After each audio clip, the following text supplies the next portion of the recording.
ತೈಲ ಸಂಪತ್ಭರಿತ ದೇಶಗಳು ಯಾವ್ದ್ಯಾವ್ದು ಅಂತ ನೋಡಿದ್ರೆ ಸೌದಿ ಅರೇಬಿಯಾ ಇದೆ, ಇರಾನ್, ವೆನೆಜುವೆಲಾ, ಇರಾಕ್, ಹೀಗೆ ಸಾಲು ಸಾಲು ದೇಶಗಳ ಹೆಸರು ಕಣ್ಣೆದುರು ಬರುತ್ತೆ.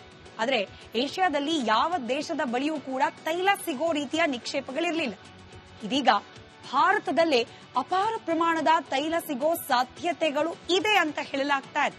ಭಾರತದ ಅಂಡಮಾನ್ ಮತ್ತು ನಿಕೋಬಾರ್ ದ್ವೀಪಗಳಲ್ಲಿ ತೈಲ ಮತ್ತು ಅನಿಲ ನಿಕ್ಷೇಪ ಇರಬಹುದು ಅಂತ ಅಂದಾಜು ಮಾಡಲಾಗ್ತದೆ. ಏನಿಲ್ಲ ಅಂದ್ರೂ 2 ಲಕ್ಷ ಕೋಟಿ ಲೀಟರ್, ಬರೋಬ್ಬರಿ 2 ಲಕ್ಷ ಕೋಟಿ ಲೀಟರ್ನಷ್ಟು ತೈಲ ಮತ್ತು ಅನಿಲ ಇರಬಹುದು ಅಂತ ಕೇಂದ್ರ ಪೆಟ್ರೋಲಿಯಂ ಸಚಿವ ಹರ್ದೀಪ್ ಸಿಂಗ್ ಪುರಿ ಹೇಳಿಕೆ ನೀಡಿದ್ದಾರೆ. ಒಂದು ವೇಳೆ ಭಾರತಕ್ಕೆ ಇಷ್ಟೊಂದು ದೊಡ್ಡ ಪ್ರಮಾಣದಲ್ಲಿ ತೈಲ ಸಿಕ್ಕರೆ $20 ಟ್ರಿಲಿಯನ್ ಆರ್ಥಿಕತೆಯಾಗೋಕೆ ಜಾಸ್ತಿ ದಿನ ಹಿಡಿಯೋದಿಲ್ಲ. ಮತ್ತಷ್ಟು ವಿಶೇಷತೆಯನ್ನ ಗಮನಿಸ್ತಾ ಹೋಗೋಣ. ಇನ್ ಕೇಸ್ ಭಾರತಕ್ಕೆ ಈ ತೈಲ ಜಾಕ್ಪಾಟ್ ಹೊಡೆದಿದ್ದೆ ಆದ್ರೆ, ಇದೀಗೇನು ಇರಾನ್ ಹಾಗೆ ಇಸ್ರೇಲ್ನ ನಡುವೆ ಸಂಘರ್ಷ ನಡೀತಾ ಇದೆ. ಮಧ್ಯಪ್ರಾಚ್ಯ ರಾಷ್ಟ್ರಗಳಲ್ಲಿ ಯಾವಾಗ ಏನೇ ಸಂಘರ್ಷ ಆದ್ರೂ ಕೂಡ ದಿಢೀರಂತ ತೈಲ ಬೆಲೆ ಏರಿಕೆ ಆಗುತ್ತೆ. ಇದರ ತಲೆ ಬಿಸಿ ಭಾರತಕ್ಕೆ ತಪ್ಪುವ ಸಾಧ್ಯತೆ ಇದೆ.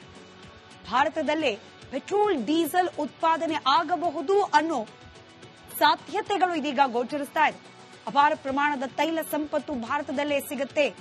11.6 ಶತಕೋಟಿ ಬ್ಯಾರಲ್, 11.6 ಶತಕೋಟಿ ಬ್ಯಾರಲ್ನಷ್ಟು ತೈಲದ ನಿಕ್ಷೇಪ ಪತ್ತೆಯಾಗಿದೆಯಂತೆ. ಅಂಡಮಾನ್ ಸಮುದ್ರ ತೀರದಲ್ಲಿ ಈ ಬೃಹತ್ ತೈಲ ನಿಕ್ಷೇಪ ಇದೆ. ವಿಶ್ವದ ತೈಲ ಸಮೃದ್ಧ ರಾಷ್ಟ್ರಗಳು, ನಾವೀಗಷ್ಟೇ ಏನೊಂದು 4-5 ಉದಾಹರಣೆ ಕೊಟ್ವಿ. ಅದೇ ರೀತಿಯಲ್ಲಿ ವಿಶ್ವದ ತೈಲ ಸಂಪತ್ಭರಿತ ರಾಷ್ಟ್ರಗಳಲ್ಲಿ ಭಾರತ ಕೂಡ ಒಂದಾಗುತ್ತೆ. ಇನ್ ಕೇಸ್ ಈಗ ಸಿಕ್ಕಿರುವ ಮಾಹಿತಿ ನಿಜವೇ ಆದ ಭಾರತದ ನಸೀಬೆ ಬದಲಾಯಿಸುತ್ತೆ ಈ ತೈಲ ಸಂಪತ್ತು. ಭಾರತದ ಆರ್ಥಿಕತೆ ಸದ್ಯಕ್ಕೆ $3.7 ಟ್ರಿಲಿಯನ್ ನಷ್ಟಿದೆ, $3.7 ಟ್ರಿಲಿಯನ್. ಈ ನಿಕ್ಷೇಪ ಸಿಕ್ಕಿದ್ದೇ ಆದ್ರೆ ಕೆಲವೇ ವರ್ಷಗಳಲ್ಲಿ $20 ಟ್ರಿಲಿಯನ್ ಆಗಬಹುದು ಅಂತ ಅಂದಾಜು ಮಾಡಲಾಗ್ತಾ ಇದೆ. ತೈಲ ಆಮದು ಮಾಡಿಕೊಳ್ಳೋ ಪ್ರಮಾಣ ಇಳಿಕೆಯಾದ್ರೆ ಸಹಜವಾಗಿ ಭಾರತದ ರೂಪಾಯಿಯ ಮೌಲ್ಯ ಬಲವಾಗ್ತಾ ಹೋಗುತ್ತೆ. ಪೆಟ್ರೋಲ್, ಡೀಸೆಲ್ ಬೆಲೆಗಳು ಸ್ಥಿರತೆಯನ್ನ ಕಾಯ್ದುಕೊಳ್ಳುತ್ತೆ. ಹೀಗಾಗಿ ಪೆಟ್ರೋಲ್ ಹಾಗೆ ಡೀಸೆಲ್ ಬೆಲೆ $20 ಕಡಿತವಾಗೋ ಸಾಧ್ಯತೆಗಳಿವೆ. ಈಗ ಸಿಕ್ಕಿರುವ ಮಾಹಿತಿ ಸತ್ಯವಾಗ್ಲಿ ಅಂತ ಹೇಳಿ ಆಶಿಸೋಣ. ತೈಲ ಸಂಪತ್ಭರಿತ ದೇಶಗಳು ಯಾವ್ದ್ಯಾವ್ದು ಅಂತ ನೋಡಿದ್ರೆ ಸೌದಿ ಅರೇಬಿಯಾ ಇದೆ, ಇರಾನ್, ವೆನೆಜುವೆಲಾ, ಇರಾಕ್, ಹೀಗೆ ಸಾಲು ಸಾಲು ದೇಶಗಳ ಹೆಸರು ಕಣ್ಣೆದುರು ಬರುತ್ತೆ. ಆದ್ರೆ ಏಷ್ಯಾದಲ್ಲಿ ಯಾವ ದೇಶದ ಬಳಿಯೂ ಕೂಡ ತೈಲ ಸಿಗೋ ರೀತಿಯ ನಿಕ್ಷೇಪಗಳಿರಲಿಲ್ಲ. ಇದೀಗ ಭಾರತದಲ್ಲೇ ಅಪಾರ ಪ್ರಮಾಣದ ತೈಲ ಸಿಗೋ ಸಾಧ್ಯತೆಗಳು ಇದೆ ಅಂತ ಹೇಳಲಾಗ್ತಾ ಇದೆ. ಭಾರತದ ಅಂಡಮಾನ್ ಮತ್ತು ನಿಕೋಬಾರ್ ದ್ವೀಪಗಳಲ್ಲಿ ತೈಲ ಮತ್ತು ಅನಿಲ ನಿಕ್ಷೇಪ ಇರಬಹುದು ಅಂತ ಅಂದಾಜು ಮಾಡಲಾಗ್ತದೆ.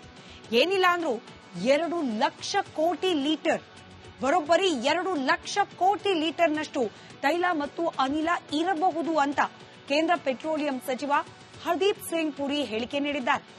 ಒಂದು ವೇಳೆ ಭಾರತಕ್ಕೆ ಇಷ್ಟೊಂದು ದೊಡ್ಡ ಪ್ರಮಾಣದಲ್ಲಿ ತೈಲ ಸಿಕ್ಕರೆ $20 ಟ್ರಿಲಿಯನ್ ಆರ್ಥಿಕತೆಯಾಗೋಕೆ ಜಾಸ್ತಿ ದಿನ ಹಿಡಿಯೋದಿಲ್ಲ.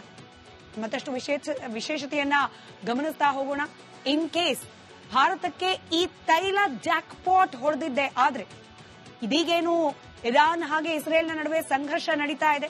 ಮಧ್ಯಪ್ರಾಚ್ಯ ರಾಷ್ಟ್ರಗಳಲ್ಲಿ ಯಾವಾಗ ಏನೇ ಸಂಘರ್ಷ ಆದ್ರೂ ಕೂಡ ದಿಢೀರಂತ ತೈಲ ಬೆಲೆ ಏರಿಕೆ ಆಗುತ್ತೆ. ಇದರ ತಲೆ ಬಿಸಿ ಭಾರತಕ್ಕೆ ತಪ್ಪುವ ಸಾಧ್ಯತೆ ಇದೆ.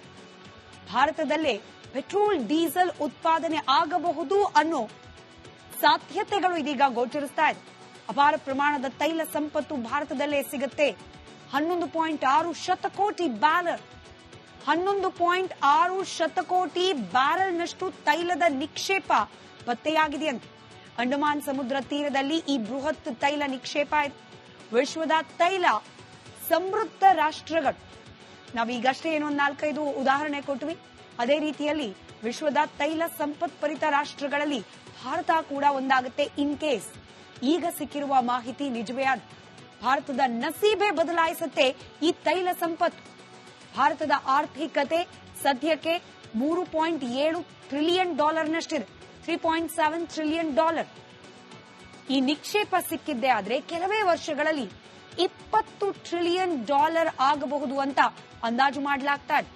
ತೈಲ ಆಮದು ಮಾಡಿಕೊಳ್ಳೋ ಪ್ರಮಾಣ ಇಳಿಕೆಯಾದ್ರೆ ಸಹಜವಾಗಿ ಭಾರತದ ರೂಪಾಯಿಯ ಮೌಲ್ಯ ಬಲವಾಗ್ತಾ ಹೋಗುತ್ತೆ. ಪೆಟ್ರೋಲ್ ಡೀಸೆಲ್ ಬೆಲೆಗಳು ಸ್ಥಿರತೆಯನ್ನ ಕಾಯ್ದುಕೊಳ್ಳುತ್ತೆ. ಹೀಗಾಗಿ ಪೆಟ್ರೋಲ್ ಹಾಗೆ ಡೀಸೆಲ್ ಬೆಲೆ 20 ರೂಪಾಯಿ ಕಡಿತವಾಗೋ ಸಾಧ್ಯತೆಗಳಿವೆ. ಈಗ ಸಿಕ್ಕಿರುವ ಮಾಹಿತಿ ಸತ್ಯವಾಗ್ಲಿ ಅಂತ ಹೇಳಿ ಆಶಿಸೋಣ. ತೈಲ ಸಂಪತ್ಭರಿತ ದೇಶಗಳು ಯಾವ್ದ್ಯಾವ್ದು ಅಂತ ನೋಡಿದ್ರೆ ಸೌದಿ ಅರೇಬಿಯಾ ಇದೆ, ಇರಾನ್, ವೆನ್ಜುವೆಲಾ, ಇರಾಕ್ ಹೀಗೆ ಸಾಲು ದೇಶಗಳ ಹೆಸರು ಕಣ್ಣೆದುರು ಬರುತ್ತೆ. ಆದ್ರೆ ಏಷ್ಯಾದಲ್ಲಿ ಯಾವ ದೇಶದ ಬಳಿಯೂ ಕೂಡ ತೈಲ ಸಿಗೋ ರೀತಿಯ ನಿಕ್ಷೇಪಗಳಿರಲಿಲ್ಲ. ಇದೀಗ ಭಾರತದಲ್ಲೇ ಅಪಾರ ಪ್ರಮಾಣದ ತೈಲ ಸಿಗೋ ಸಾಧ್ಯತೆಗಳು ಇದೆ ಅಂತ ಹೇಳಲಾಗ್ತಾ ಇದೆ. ಭಾರತದ ಅಂಡಮಾನ್ ಮತ್ತು ನಿಕೋಬಾರ್ ದ್ವೀಪಗಳಲ್ಲಿ ತೈಲ ಮತ್ತು ಅನಿಲ ನಿಕ್ಷೇಪ ಇರಬಹುದು ಅಂತ ಅಂದಾಜು ಮಾಡಲಾಗ್ತದೆ. ಏನಿಲ್ಲ ಅಂದ್ರೂ 2 ಲಕ್ಷ ಕೋಟಿ ಲೀಟರ್, ಬರೋಬ್ಬರಿ 2 ಲಕ್ಷ ಕೋಟಿ ಲೀಟರ್ನಷ್ಟು ತೈಲ ಮತ್ತು ಅನಿಲ ಇರಬಹುದು ಅಂತ ಕೇಂದ್ರ ಪೆಟ್ರೋಲಿಯಂ ಸಚಿವ ಹರ್ದೀಪ್ ಸಿಂಗ್ ಪುರಿ ಹೇಳಿಕೆ ನೀಡಿದ್ದಾರೆ. ಒಂದು ವೇಳೆ ಭಾರತಕ್ಕೆ ಇಷ್ಟೊಂದು ದೊಡ್ಡ ಪ್ರಮಾಣದಲ್ಲಿ ತೈಲ ಸಿಕ್ಕರೆ $20 ಟ್ರಿಲಿಯನ್ ಆರ್ಥಿಕತೆಯಾಗೋಕೆ ಜಾಸ್ತಿ ದಿನ ಹಿಡಿಯೋದಿಲ್ಲ. ಮತ್ತಷ್ಟು ವಿಶೇಷತೆಯನ್ನ ಗಮನಿಸ್ತಾ ಹೋಗೋಣ. ಇನ್ ಕೇಸ್ ಭಾರತಕ್ಕೆ ಈ ತೈಲ ಜಾಕ್ಪಾಟ್ ಹೊಡೆದಿದ್ದೆ ಆದ್ರೆ, ಇದೀಗೇನು ಇರಾನ್ ಹಾಗೆ ಇಸ್ರೇಲ್ನ ನಡುವೆ ಸಂಘರ್ಷ ನಡೀತಾ ಇದೆ. ಮಧ್ಯಪ್ರಾಚ್ಯ ರಾಷ್ಟ್ರಗಳಲ್ಲಿ ಯಾವಾಗ ಏನೇ ಸಂಘರ್ಷ ಆದ್ರೂ ಕೂಡ ದಿಢೀರಂತ ತೈಲ ಬೆಲೆ ಏರಿಕೆ ಆಗುತ್ತೆ. ಇದರ ತಲೆಬಿಸಿ ಭಾರತಕ್ಕೆ ತಪ್ಪುವ ಸಾಧ್ಯತೆ. ತೈಲ ಸಂಪತ್ಭರಿತ ದೇಶಗಳು ಯಾವ್ದ್ಯಾವ್ದು ಅಂತ ನೋಡಿದ್ರೆ ಸೌದಿ ಅರೇಬಿಯಾ ಇದೆ, ಇರಾನ್, ವೆನ್ಜುವೆಲಾ, ಇರಾಕ್ ಹೀಗೆ ಸಾಲು ದೇಶಗಳ ಹೆಸರು ಕಣ್ಣೆದುರು ಬರುತ್ತೆ. ಆದ್ರೆ ಏಷ್ಯಾದಲ್ಲಿ ಯಾವ ದೇಶದ ಬಳಿಯೂ ಕೂಡ ತೈಲ ಸಿಗೋ ರೀತಿಯ ನಿಕ್ಷೇಪಗಳಿರಲಿಲ್ಲ. ಇದೀಗ ಭಾರತದಲ್ಲೇ ಅಪಾರ ಪ್ರಮಾಣದ ತೈಲ ಸಿಗೋ ಸಾಧ್ಯತೆಗಳು ಇದೆ ಅಂತ ಹೇಳಲಾಗ್ತಾ ಇದೆ. ಭಾರತದ ಅಂಡಮಾನ್ ಮತ್ತು ನಿಕೋಬಾರ್ ದ್ವೀಪಗಳಲ್ಲಿ ತೈಲ ಮತ್ತು ಅನಿಲ ನಿಕ್ಷೇಪ ಇರಬಹುದು ಅಂತ ಅಂದಾಜು ಮಾಡಲಾಗ್ತದೆ. ಏನಿಲ್ಲ ಅಂದ್ರೂ 2 ಲಕ್ಷ ಕೋಟಿ ಲೀಟರ್, ಬರೋಬ್ಬರಿ 2 ಲಕ್ಷ ಕೋಟಿ ಲೀಟರ್ನಷ್ಟು ತೈಲ ಮತ್ತು ಅನಿಲ ಇರಬಹುದು ಅಂತ ಕೇಂದ್ರ ಪೆಟ್ರೋಲಿಯಂ ಸಚಿವ ಹರ್ದೀಪ್ ಸಿಂಗ್ ಪುರಿ ಹೇಳಿಕೆ ನೀಡಿದ್ದಾರೆ. ಒಂದು ವೇಳೆ ಭಾರತಕ್ಕೆ ಇಷ್ಟೊಂದು ದೊಡ್ಡ ಪ್ರಮಾಣದಲ್ಲಿ ತೈಲ ಸಿಕ್ಕರೆ $20 ಟ್ರಿಲಿಯನ್ ಆರ್ಥಿಕತೆಯಾಗೋಕೆ ಜಾಸ್ತಿ ದಿನ ಹಿಡಿಯೋದಿಲ್ಲ. ಮತ್ತಷ್ಟು ವಿಶೇಷತೆಯನ್ನ ಗಮನಿಸ್ತಾ ಹೋಗೋಣ. ಇನ್ ಕೇಸ್ ಭಾರತಕ್ಕೆ ಈ ತೈಲ ಜಾಕ್ಪಾಟ್ ಹೊಡೆದಿದ್ದೆ ಆದ್ರೆ, ಇದೀಗೇನು ಇರಾನ್ ಹಾಗೆ ಇಸ್ರೇಲ್ನ ನಡುವೆ ಸಂಘರ್ಷ ನಡೀತಾ ಇದೆ. ಮಧ್ಯಪ್ರಾಚ್ಯ ರಾಷ್ಟ್ರಗಳಲ್ಲಿ ಯಾವಾಗ ಏನೇ ಸಂಘರ್ಷ ಆದ್ರೂ ಕೂಡ ದಿಢೀರಂತ ತೈಲ ಬೆಲೆ ಏರಿಕೆ ಆಗುತ್ತೆ. ಇದರ ತಲೆಬಿಸಿ ಭಾರತಕ್ಕೆ ತಪ್ಪುವ ಸಾಧ್ಯತೆ. ಭಾರತದಲ್ಲೇ ಪೆಟ್ರೋಲ್ ಡೀಸೆಲ್ ಉತ್ಪಾದನೆ ಆಗಬಹುದು ಅನ್ನೋ ಸಾಧ್ಯತೆಗಳು ಇದೀಗ ಗೋಚರಿಸ್ತಾ ಇದೆ. ಅಪಾರ ಪ್ರಮಾಣದ ತೈಲ ಸಂಪತ್ತು ಭಾರತದಲ್ಲೇ ಸಿಗುತ್ತೆ. 11.6 ಶತಕೋಟಿ ಬ್ಯಾರಲ್, 11.6 ಶತಕೋಟಿ ಬ್ಯಾರಲ್ನಷ್ಟು ತೈಲದ ನಿಕ್ಷೇಪ ಪತ್ತೆಯಾಗಿದೆಯಂತೆ. ಅಂಡಮಾನ್ ಸಮುದ್ರ ತೀರದಲ್ಲಿ ಈ